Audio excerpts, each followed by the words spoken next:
It started with a splash. In the middle of the crowded downtown restaurant, ice-cold water cascaded down the face of a young black woman, soaking her blouse and dripping onto the polished marble floor. For a moment, time froze. Conversations hushed, forks clattered onto plates, and all eyes turned to the woman standing there, trembling, humiliated, and shivering. Her name was Amelia Johnson, and she had done nothing wrong. Standing across from her was Victoria Hale, the white floor manager of the upscale restaurant. She smirked as if she had just swatted a fly. Maybe next time, Victoria sneered loud enough for the entire dining room to hear. "You'll know your place." Gasps filled the air. Some customers shifted uncomfortably, others whispered.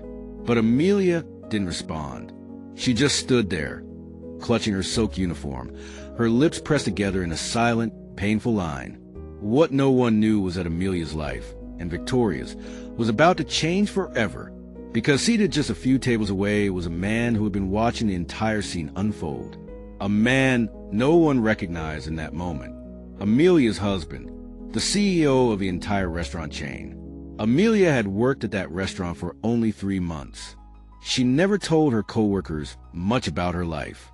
To them, she was just another waitress, polite, hardworking, maybe too quiet, but always on time and always smiling through double shifts. No one knew that her husband, Daniel Johnson, was one of the most powerful men in the city. He built the chain from the ground up, starting from one food truck and expanding into dozens of luxury restaurants across the state. Daniel never flaunted his wealth. He loved his wife fiercely, but Amelia had begged him not to reveal their connection. "I want to work here for me," she told him one night. "Not because of you. I need to prove to myself that I can stand on my own 2 feet. So Daniel agreed. He let her take the job without telling anyone who she was. But that night at the restaurant, as he sat quietly in the corner booth, hidden behind a newspaper, Daniel's chest tightened. The inconsistencies in Victoria's behavior made no sense. Why target Amelia? Why single her out? Amelia had done nothing wrong. She hadn't spilled an order, spoken back, or even made a mistake. The only thing she had done was exist. And that, apparently, was enough for Victoria to despise her. The restaurant buzzed after the incident. Customers whispered. Some even left their meals half-finished in protest. A few pulled out their phones to record. But Victoria didn't care. "Back to work," she barked, glaring at Amelia as if daring her to cry. "And clean up that mess before someone slips." Amelia bent down, her hands shaking as she tried to wipe the puddle of water from the floor. Her dignity shattered in front of strangers. Daniel's jaw tightened. He wanted to leap across the room, to shout, to defend his wife. But he didn't. Not yet. Instead, he waited, because he wanted to see how far this manager would go. The next morning, Victoria strutted into the restaurant staff meeting with her usual arrogance. She barely noticed a tall, sharply dressed man standing near the window, flipping through some documents. The employees took their seats. Amelia sat quietly in the back, her damp humiliation from last night still heavy in her heart. Victoria clapped her hands. "All right, listen up. Corporate is sending someone down to inspect this branch. I expect perfection. If anyone embarrasses me, they're gone." "Understood." Murmurs of agreement filled the room. Then the tall man near the window turned, and Amelia's breath caught in her throat. It was Daniel, her husband. But this time, he wasn't hiding behind a newspaper. "Actually," Daniel said, his voice calm but commanding, "I'm not here to inspect. I'm here to correct." The room went silent. Victoria frowned. "And who are you?" Daniel smiled faintly. "Daniel Johnson, CEO of this company." Gasps, whispered disbelief. Employees exchanged wide-eyed looks. Amelia's head dropped, her secret revealed in the most dramatic way possible. And then Daniel's smile faded. His eyes locked on Victoria like steel. "And yesterday, you poured water on my wife." Victoria's face drained of color. She opened her mouth, but no words came out. Daniel stepped forward. "Do you know what this company was built on? Respect, integrity, service, not arrogance, not cruelty, and certainly not racism." He turned to the room. Every single employee who stood by and watched without speaking up Take a hard look at yourselves. If you think silence protects you, you're wrong. Silence is complicity. A heavy silence filled the room. Some employees squirmed. Others looked down in shame. But Daniel wasn't finished. As of this moment, he said, his voice cutting like a knife, "You're fired." Victoria gasped. "Wait, you can't." "I can, and I just did." Daniel snapped. Her protest died in her throat. Daniel looked at the rest of the staff. "And anyone else who thinks they can treat my employees or my family as less than human will meet the same fate." Amelia sat frozen, her heart pounding. She never wanted her husband to intervene like this. She wanted to prove herself. She wanted to earn respect, not demand it. But as Daniel reached for her hand, something happened that no one expected. One of the employees, a young waiter named Jason, stood up. His face was pale, his hands trembling. "Mr. Johnson," Jason said nervously, "there's something you don't know." The room turned, all eyes on him. Jason swallowed hard. Victoria wasn't acting on her own. Someone higher up told her to target Amelia. The air thickened. Daniel froze. Amelia's breath caught. "Who?" Daniel demanded. Jason's lips parted. But before he could speak, the meeting room door creaked open. And standing there was someone Daniel knew very well. Someone he never thought would betray him. The air inside the staff meeting room turned heavy. Daniel's piercing eyes were locked on Jason, the trembling waiter who had just dropped the bombshell. Victoria hadn't acted alone. She was following orders. The creak of the door pulled everyone's gaze to the figure now stepping inside. It was Michael Grant. Daniel froze. His mind scrambled. Michael wasn't just anyone. He was Daniel's oldest friend and the vice president of the entire company. The man who had been with him since the early days, back when Daniel ran a single food truck. The man Daniel trusted like a brother. Michael's cold eyes swept the room. He smiled thinly. "Jason, you talk too much." The young waiter sank into his seat, trembling. Daniel rose slowly, his voice calm but laced with steel. "Michael, tell me it isn't true." But Michael only shrugged. "True? That I told Victoria to keep an eye on your little waitress." His smirk deepened. "Of course it's true." Gasps filled the room. Amelia's chest tightened. She gripped the edge of her chair. "You!" Daniel's voice cracked with betrayal. "You ordered this? Why?" Michael stepped forward, his confidence radiating. "Because you've lost focus, Daniel. You let your wife," his tone dripped with disdain, "walk into one of our busiest branches, as if this place is her playground. Do you know how weak that makes you look? The CEO's wife playing servant." His words sliced through Amelia like knives. Daniel's fists clenched. "Her name is Amelia, and she works harder than anyone in this company." Michael chuckled darkly. "You're blind, Daniel. I've watched you build this empire with discipline, with vision. But ever since you married her, you've changed. You want to be the people's CEO. Too soft, too human. That's not how you run a business at this level." He leaned closer, lowering his voice, but the room was so silent everyone heard. "Investors are watching. Partners are watching. And they don't trust you anymore. You become compromised." Amelia's stomach twisted. This wasn't just about humiliation anymore. It was about power, about control. Daniel's voice thundered. "You think I'll let you disrespect my wife and destroy everything I built? You're finished, Michael." But Michael didn't flinch. He only smiled. "You can't fire me. The board won't allow it. In fact, they sent me to handle this mess. You see, Daniel, this wasn't my idea alone. This was a test. And Amelia failed." The room erupted in whispers. Amelia's face burned with shame and confusion. "Failed? What test?" Michael turned sharply to Amelia. His words were deliberate, venomous. "You think you're fooling anyone? You walk in here pretending to be humble, pretending you want to earn your place. But the staff talk. They see the way you carry yourself, like you're better than them. They know you don't belong here. That's not true." Amelia's voice broke for the first time since the humiliation. Her hands trembled as she stood. "I never treated anyone as less than me. I came here because I wanted to work, not because of Daniel. I don't need his money. I don't need his name. Michael smirked. Exactly. And that's the problem. Your pride is a threat. People whisper. They wonder, why would the wife of a billionaire choose to scrub tables? What game are you playing? The staff looked at one another nervously. For the first time, Amelia noticed a doubt in their eyes. Inconsistencies. Rumors she had never known about, planted like poison seeds. Victoria hadn't just randomly humiliated her. She'd been told Amelia was a fraud, a spy, a distraction, and it had all been orchestrated. Daniel slammed his fist on the table. Enough! The room shook with the force of his voice. His chest rose and fell with fury. You want to question my leadership? Fine, but you will not lay a finger on my wife. You will not insult her or test her or humiliate her. Not in my company. Not in my lifetime. But Michael only smirked. His calmness was unsettling.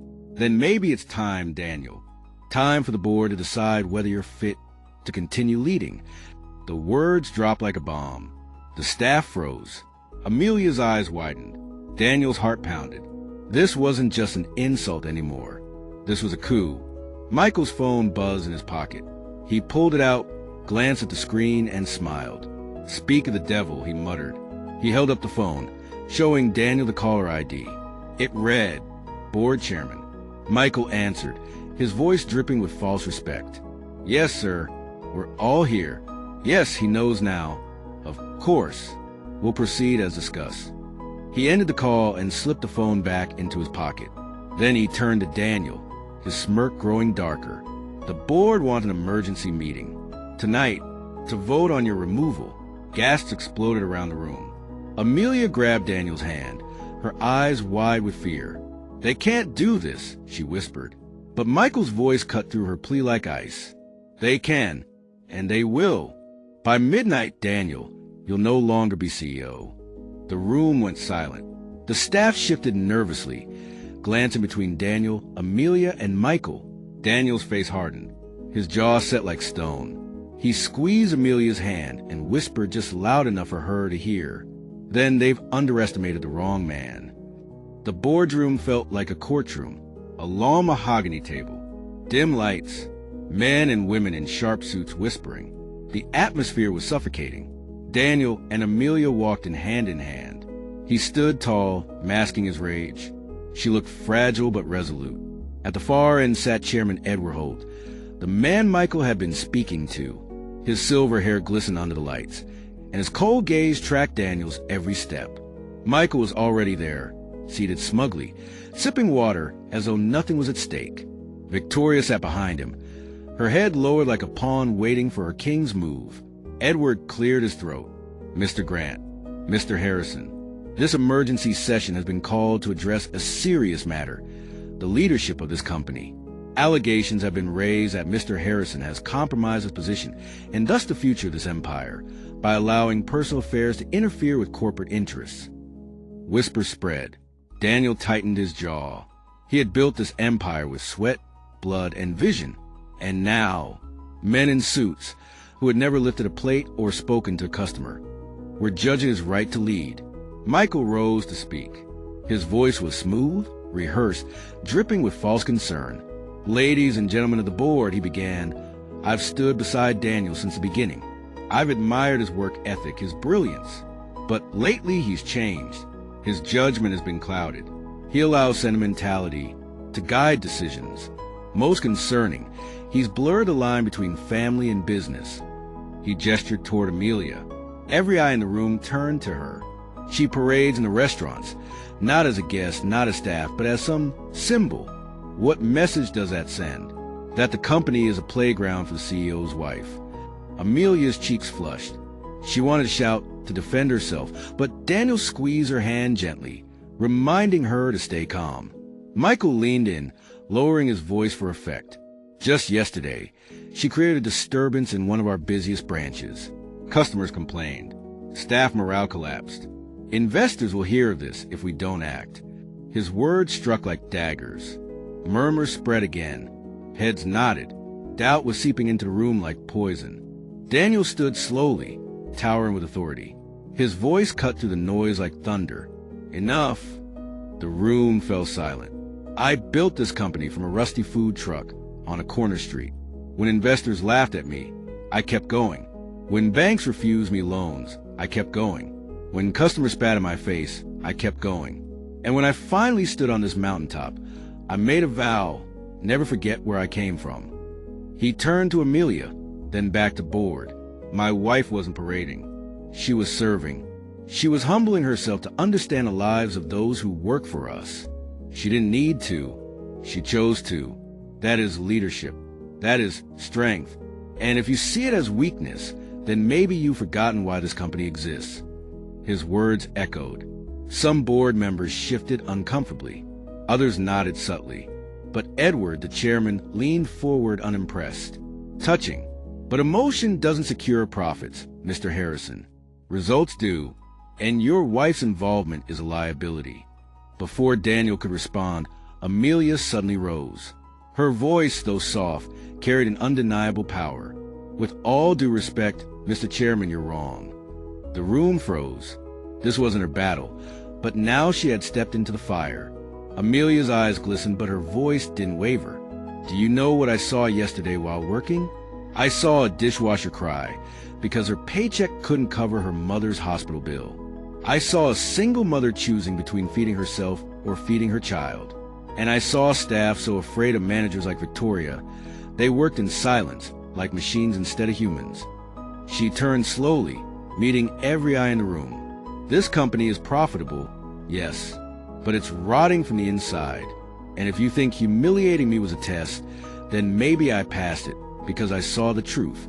If you fire my husband for protecting me, then you're not saving this company. You're killing it.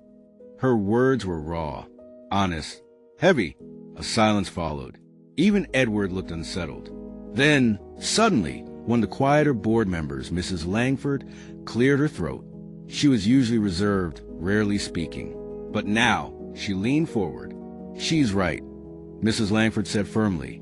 I've been receiving anonymous complaints for months about hostile managers, about cover-ups, about Michael. The room gasped. Michael's smirk faltered. Mrs. Langford's voice sharpened. Yes, Michael. I know about the investor deals you've been hiding, the backdoor negotiations. You speak of loyalty, yet you've been preparing to sell your stake behind Daniel's back. The room erupted in whispers. Michael's face turned pale. He stammered. That's not true. But Mrs. Langford slid a folder across the table. Bank records say otherwise. Daniel's heart pounded. The betrayal was deeper than he had imagined. Michael hadn't just tried to undermine him. He'd been planning a corporate coup. The chairman's face hardened. He scanned the documents quickly. His expression shifted from doubt to shock to fury. Michael Grant, his voice thundered. You are hereby suspended from this board, pending full investigation. Michael's chair screeched as he stood. You can't do this to me. He turned to Daniel, his voice breaking with desperation. I built this with you. Without me, you're nothing. Daniel's voice was calm, deadly calm. Without you, Michael, I'm free. Security stepped in, escorting Michael out as he shouted curses, his empire crumbling around him. Victoria tried to slip away quietly, but Daniel stopped her cold. You poured water on my wife, humiliated her for no reason. You're finished. Effective immediately, you're terminated. Tears welled in her eyes, but she said nothing. She followed Michael out, her head bowed. The board meeting ended with one final declaration from Daniel. I won't run this company the old way. Fear ends today. Exploitation ends today.